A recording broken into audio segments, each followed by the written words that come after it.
Hey everybody, Neal here, trying to go live here. Uh, it's Sunday morning, uh, around 10:30 on January 26th, 2025. Um, Coming in, on the end of the first week of Trump's reascension to power. Um, so pushing my pushing my comfort zone here a little bit by doing this live. This whole thing is new to me. This is Trump Emergency Columbus, sort of a new project that I'm doing to try to stay focused for myself on the danger that Trump presents, to our entire country and the world. And so I'm trying this live this morning to see how this goes. No illusions that a lot of people are going to be watching on a Sunday morning, but this was the time that I could do it because we've got a busy day with our girls, and so I just wanted to go ahead and get this up. So I've put the comments on, and we'll see who chimes in and what happens. I really very, very cool to see and hear about the reactions to the first video that I posted on Wednesday, sort of launching this. Really grateful for people who have subscribed and commented and reached out and talked to me when we've run into each other this week.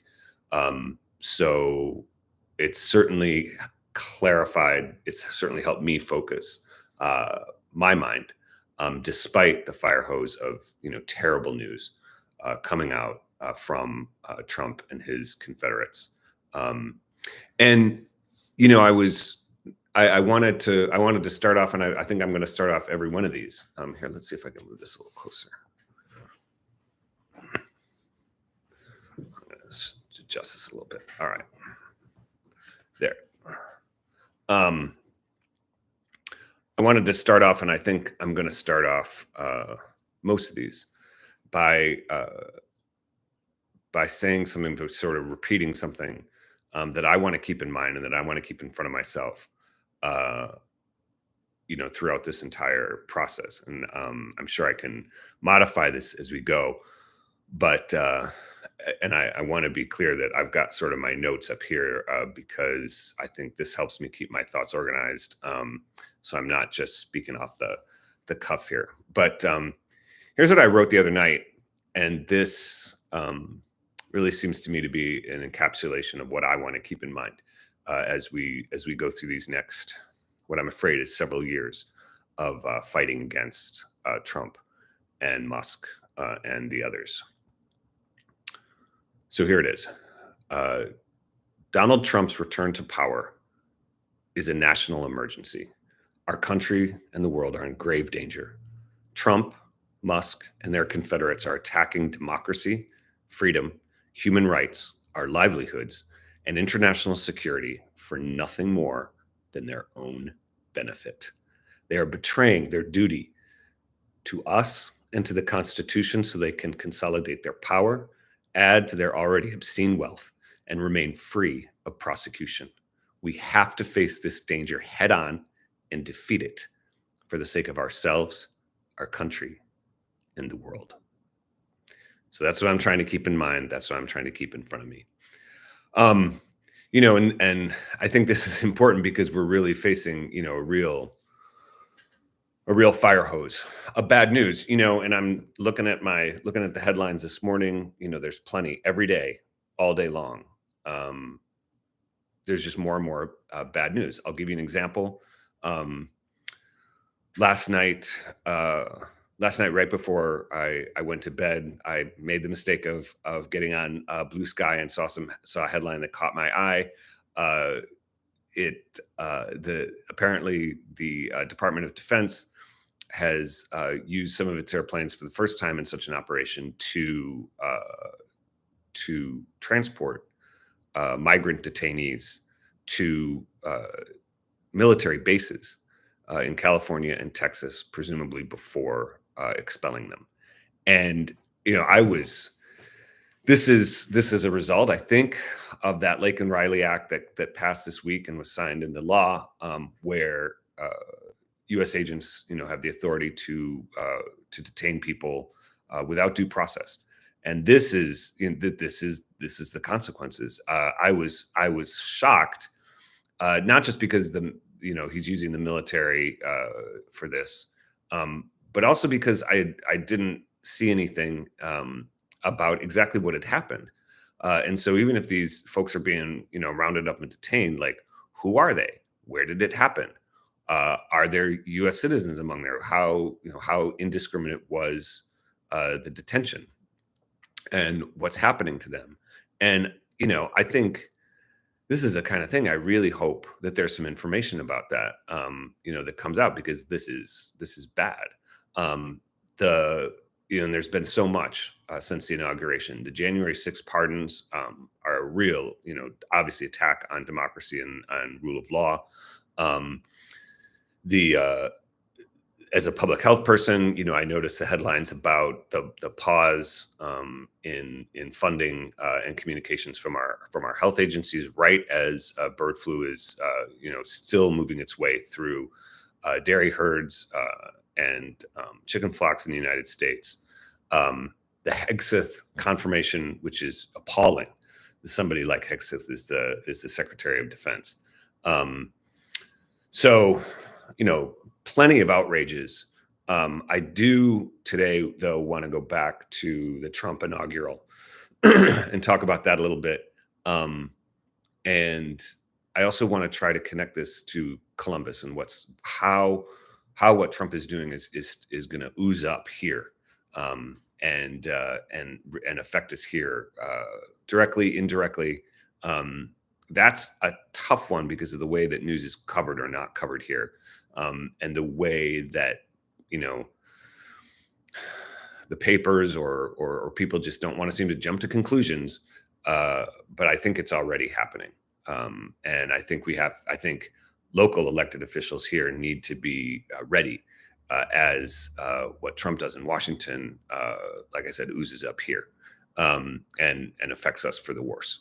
And then, I think that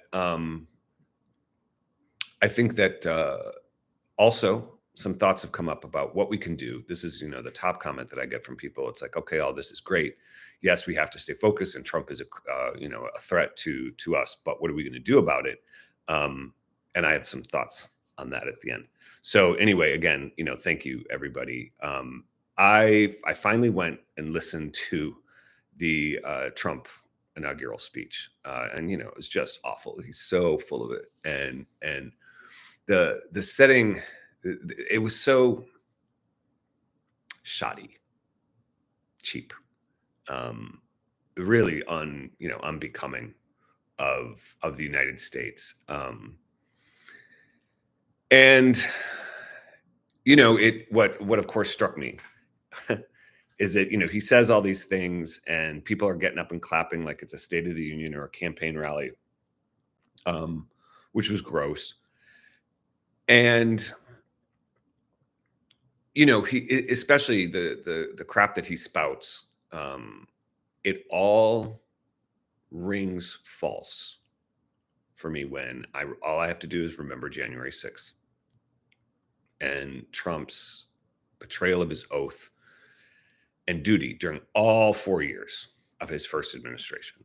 So, every time he spoke on Monday about what about America and about democracy, it's just all an act. It's all just a bunch of BS because of what he's done in public life.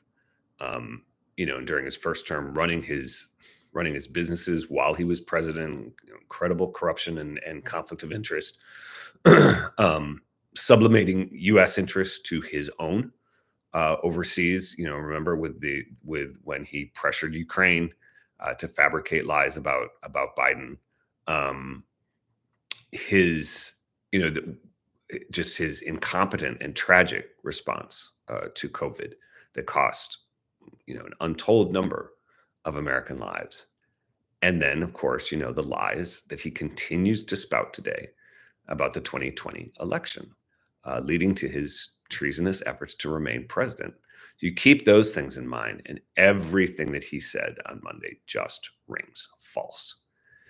And the heart of the speech was when he started to go through these sort of immediate priorities that he was talking about, and some of it was just silly, and a lot of it was shocking, and it's so grating to listen to him, and the way that he talks, and his smugness, and arrogance, and you get through that, and I heard that opening salvo on migration, and there's a lot for me to learn on this, um, but here's the thing that I feel, and I would love to hear from people about this, but I just feel like there is no way that we can trust his administration to to reach these goals of reducing immigration and deporting migrants with any respect for due process and human rights.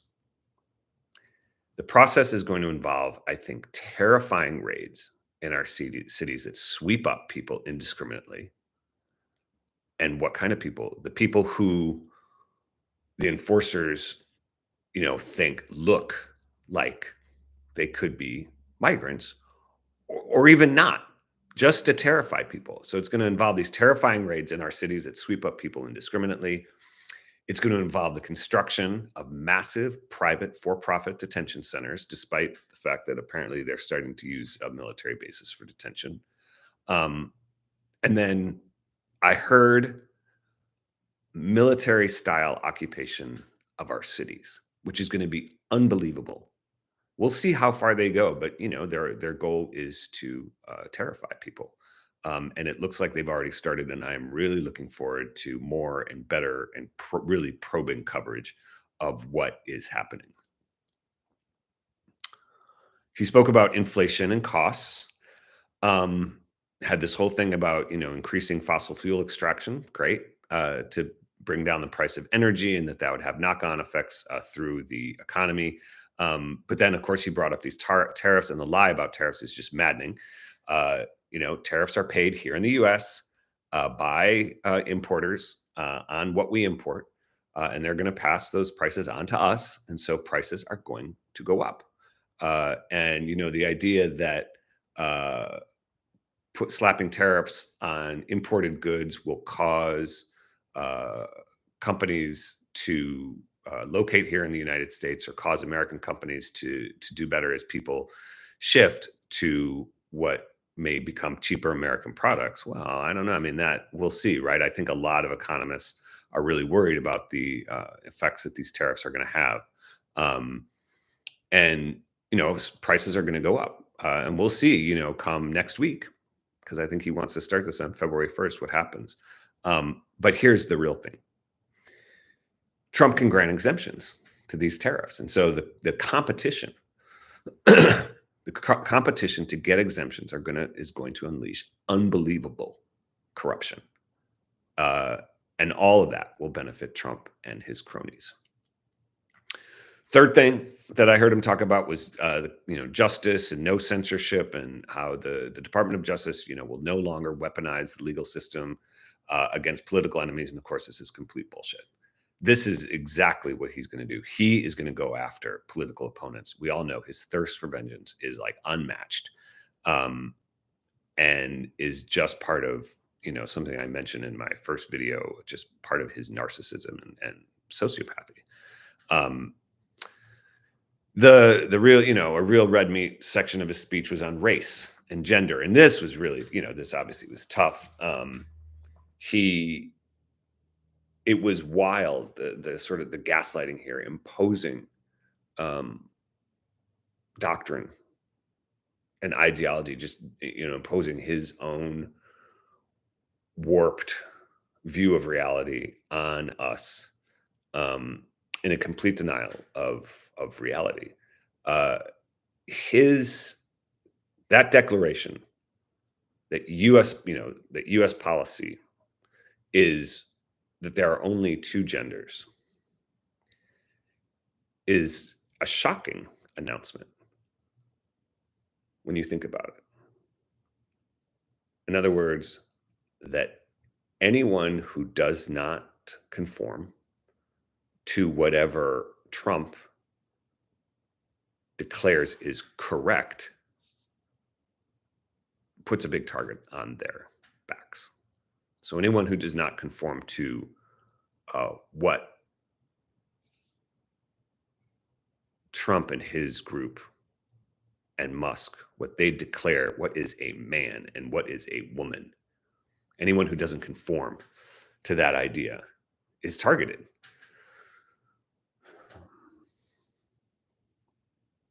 The next part that he talked about, Panama, and expansion of the United States, this was just, this is like often la la land. It's but obviously dangerous. That dangerous to our security and to the security and well-being, look, of hundreds of millions of people who will be the collateral damage in as different countries follow, what would be our shameful lead to assert claims and counterclaims. And what this kind of belligerence could spark is really destabilizing and unpredictable, not to mention ridiculous. But here's the thing. For all these acclaimed objectives, that he went through and that he continues to spout, I think the main point to keep in mind is that the real goal is both political and personal. That's it. It's not about the best interests of the United States. It's not about achieving any real policy objectives. The goal is political, in other words, to continue to stoke fear and anger and resentment as a way to increase power, and personal, to continue enriching themselves and avoid prosecution, all at our expense. That's it. Whether he achieves these goals or not is in a way immaterial. Certainly, the propaganda machine that he and Musk and others control will do everything they can to make us believe that objectives have been achieved and that things are wonderful. But the main point is so that they can get more money and stay out of prison. And that's what Trump means by winning. Winning for him, winning for his group, not winning for us. Staying on top, getting ever more richer, and avoiding accountability. And the rest of us, if we believe that there's anything else, we're just suckers. It's unbelievable. So that, that's really what I came away with from the inaugural. I mean, to be honest, I finally watched it last night. I certainly didn't want to watch it on Monday, and it's been a busy week. But I'm glad I did. I'm glad I got through it again. And I think it helps focus, what we're dealing with. I think, there's other things that I want to talk about, and hopefully I can get it to this week. I think there's been some great reactions to Trump. I think the bishop's speech, or the bishop's sermon at the National Cathedral on Tuesday, I still haven't watched that, so I want to watch that. And it sounds like that's a really example of how people can speak back and speak up. But I want to talk about this. I want to take a stab at trying to bring back things to here in Columbus. This is sort of tough for me mentally, because it's very easy to kind of see what Trump is doing and see the national reporting, but it is not clear how this is going to ooze up or affect things here in Columbus and Central Ohio, except that, and so what I'm talking about is like, what for local city councils and for the county commissioners, what is going to happen as Trump stops things at the federal level, just shuts them down, tells agencies to stop sending out funding until they can be reviewed, tells agencies to stop communicating, like he's doing with Health and Human Services, until things can be reviewed. how that is going to start to have a financial impact on us and what and on life here.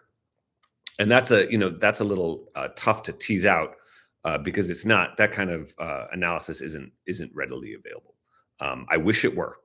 I want people to understand that as things go wrong here, as things start to not be normal, we need to know, we need to understand why, and we need to understand how it's connected to what Trump is doing.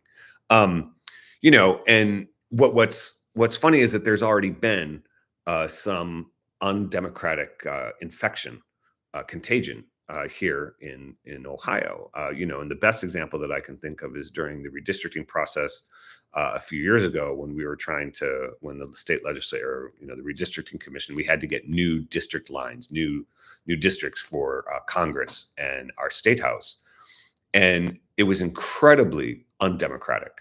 The Ohio Supreme Court ruled, 7 times, that the maps produced by the commission were unconstitutional, and they simply ignored it. Simply ignored those rulings. Incredibly undemocratic.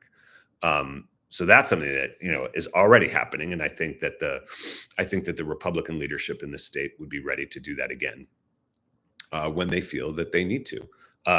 We had a ballot initiative last November to reform that redistricting process that failed largely because the Republicans simply lied about it and used their power to put language on the ballot that misrepresented what the amendment actually was about.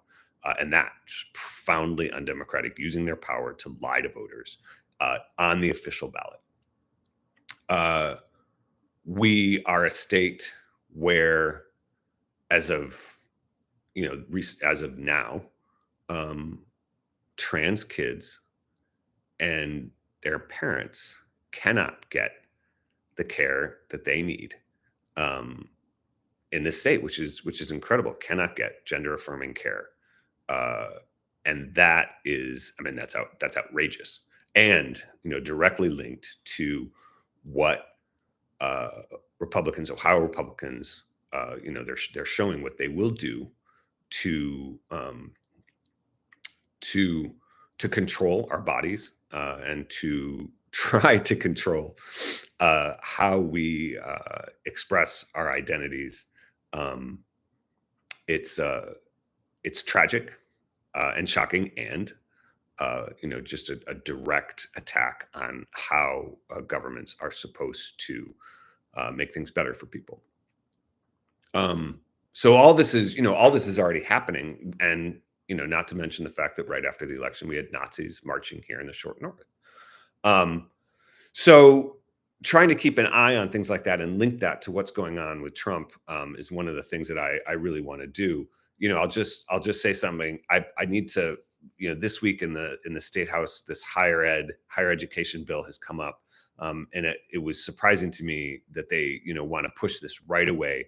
But this is a thing attacking even basic things like tenure in our higher education system. I'm not 100% familiar with the details, I'm sorry to say, but this sounds like something that is again linked to this sort of culture war issues, and is going to is very much following sort of a Trump model. And then one thing that really struck me too this week was how County Commissioner Kevin Boyce was invited to speak to the Columbus VA for an MLK Day event. And apparently he got word from the VA shortly before the event that they did not want him to talk about anything related to DEI, not bring up DEI issues. And you're like, okay, this is, one of our top elected officials, a leading African-American a politician, an elected official in the county and the state, for an MLK event. And you're going to say you can't bring up DEI. Well, I mean, Kevin just said, well, you can go jump in the lake. And he didn't he didn't give the speech. It would have been interesting, of course, if Kevin had gone ahead and given the speech regardless, and directly um, confronted that restriction during his speech. But that's the kind of that's the kind of BS that we're going to be facing more and more, and that's right here in Columbus. So I think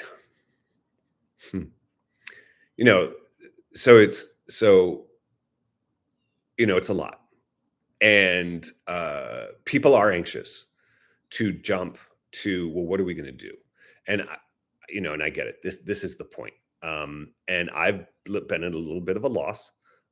It's hard to know what's going to be effective. It's hard to know where to spend our time. But I think that we do have. I think it's worth. I think it's worth exploring the idea that we did a lot of good things in 2017, and there would be worse places to start than doing some of those things again. Now, on February 8th, which is a week from today, I think. No, a week from yesterday. When is it? It's okay. It's about 2 weeks away. So on February 8th at 1 p.m. at the First Unitarian Universalist Church on Weisheimer Road, Indivisible Central Ohio is going to hold an organizing meeting, and I cannot wait. I'll put information, in the channel notes on this, and this is I cannot wait for this.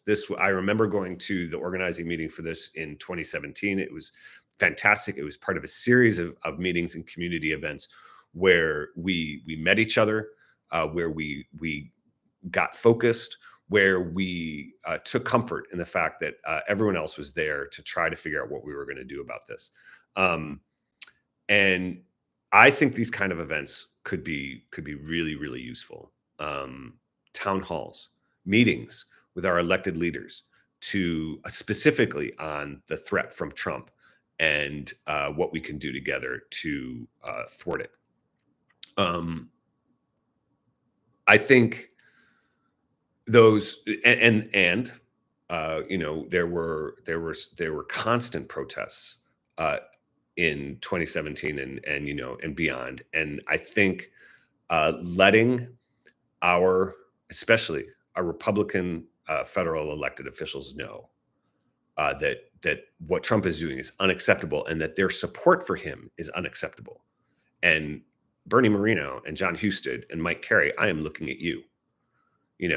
John Husted, minutes into his tenure as our U.S. Senator, and Bernie Moreno both voted to confirm Pete Hegseth, a complete abrogation of their duty to us and to our Constitution. Hegseth was clearly unqualified, and it makes us his tenure as Secretary of Defense will make us far less safe and really do damage to our military and our military culture.